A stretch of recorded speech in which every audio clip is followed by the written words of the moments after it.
आजची पहिली विशेष बातमी आहे युतीची। आज कोल्हापुरात युतीची जाहीर सभा होणार आहे। दोन्ही पक्षांनी उमेदवार जाहीर केल्यानंतर आज प्रचाराचा नारळ फुटेल। उद्धव ठाकरे आणि मुख्यमंत्री देवेंद्र फडणवीस या सभेला संबोधित करतील। तर दुसरी विशेष बातमी मुंबईतून आहे। मुंबईमध्ये आज काँग्रेस आणि राष्ट्रवादीची बैठक होणार आहे। धनंजय मुंडे यांच्या निवासस्थानी ही बैठक होणार असून त्यानंतर महाआघाडीची पत्रकार परिषदही होणार आहे। नवीनचंद्र बांदिवडेकर यांची उमेदवारी वादात आली आहे। बांदिवडेकरांना काँग्रेसकडून सिंधुदुर्गमधून उमेदवारी जाहीर करण्यात आली आहे। मात्र सनातनशी त्यांचा संबंध असल्याचं समोर आल्यामुळे वाद उद्भवलाय। अशातच अशोक चव्हाण स्वतः बांदिवडेकरांशी चर्चा करणार आहेत।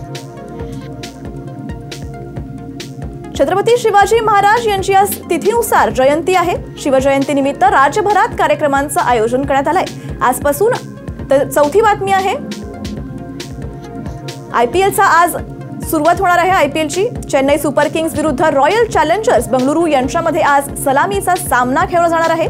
तेव्हा धोनी आणि विराट हे टीम इंडियाचे दोन यशस्वी कर्णधार आज समोरासमोर असतील।